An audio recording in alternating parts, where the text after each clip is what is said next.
Welcome back. You're still watching AKWABA, proudly brought to you by Fut-Afrique. It's that part of the show where we talk all things women's football. So if you've just joined us, you want to make sure that you listen closely because Auntie Diski does join me, known to you as Auntie Diski, known to me as Jessica Nkomo. Levels to this thing. The number. How are you, Mama? Okay, I see the sadness, but it's okay. We are proud of them, and we're going to wear our bronze medals, as With you pride. said. With pride. With pride. And next one, we're walking away with it. Well, I want us to talk about women's football, and I want us to talk about the under-17s.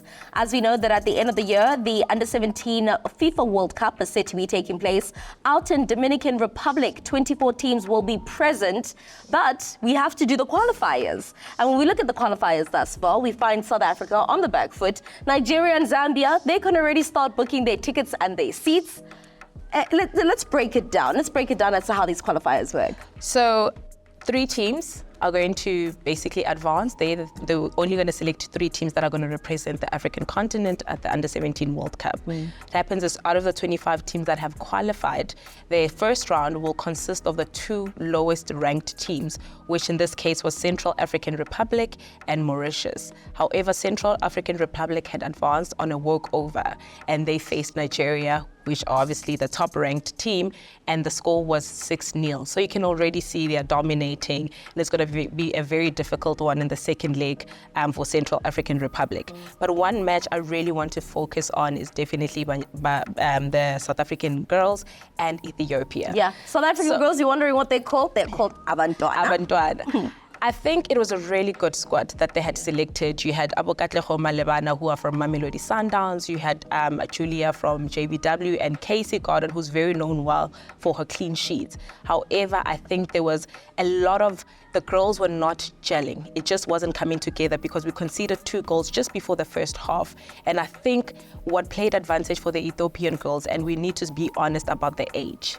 If we look at the 2 group of girls, the Ethiopian girls don't look like they are under-17 girls. But just because they're bigger, Jess, doesn't necessarily mean that they're not 17. 100%. And also we know that South Africans just naturally, Yes. I I love the fact that you mentioned that it's not about how we are built, but it's the facts. There were a couple of girls who were part of that Ethiopian team that were part of the under-17s a couple of years back. So now if we have to calculate age, you know us and calculators. Yeah, and they started playing turf. So it brings a lot of question, and I think it's a big conversation around the football age, but I think they obviously had a bit of an advantage with the growth and the experience of their players than our girls. However, I'm hoping that with the home game, and I'm hoping people are going to go watch it at Lucas Muribe, hoping that the second leg for us, we can do justice, and obviously we know that now we just have to get those goals going in.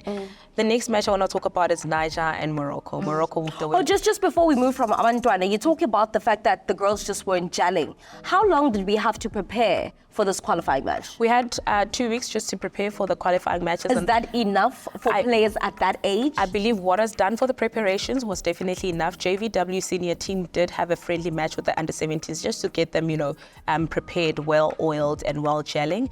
And they also had a match against Mamelodi Sundowns. Looking at the technical team that they had as well, Coach Dunga, we know her, she's very, good in those spaces.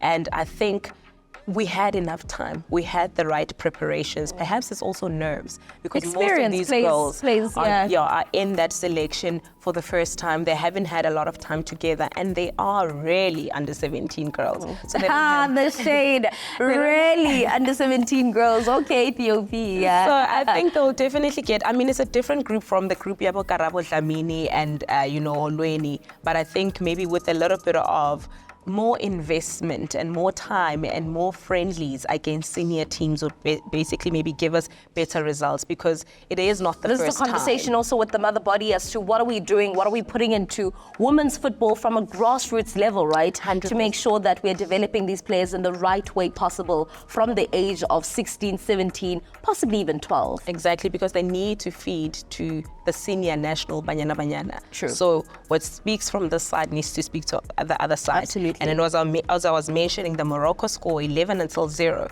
We know the Morocco side in terms of the ladies side. So I think we just need to find the balance between the under-17s, the under-20s, and the senior team, how we can work around it so that these teams all just gel together and give us good results either or.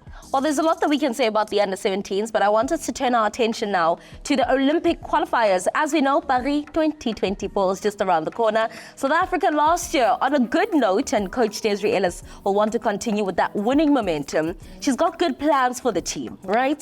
She's got 2 camps prepared. Yes. That gets me excited because it's just like goalkeepers are always isolated, but now it's like we've got a camp dedicated solely for you. Yes, I love that. So the camp is going to be between the 9th and the 11th. 2 camps with the goalkeepers, with inclusions of 2 new goalkeepers, Victoria Moroa and Dimakato and Tiane. Definitely love it that there's new people that are actually coming in, and I think, you know, with our senior goalkeepers, it's going to get to a point where they're also phasing out. So I definitely love that. And we're going to see, you know, the exclusion of a couple of players that we did not see in the call-up, just to name a few. Juice. I mean, you know, it's a topic for another day, right? And we'll continue having this conversation. We can't run away from the fact that, and I'm not saying that we must retire our players, but we need the new blood because our experienced players, even though we still need them, are becoming of age. 100%, and that's why the conversation about the under-17s and the under-20s is very critical. It's very critical because it definitely leads to that. So I think, you know, we're missing a few strong players in the senior team. However, if we can make sure that the development structures are feeding into the young ones, we're going to have a strong team. But I'm looking forward to this camp. The twins are going to be together once again, so it's going to be magic. May I say they're not our local twins, they are our international twins. International twins. International twins, but that's where we're going to leave the conversation. Let's continue it on social media rather. Use the hashtag Fut-Afrique.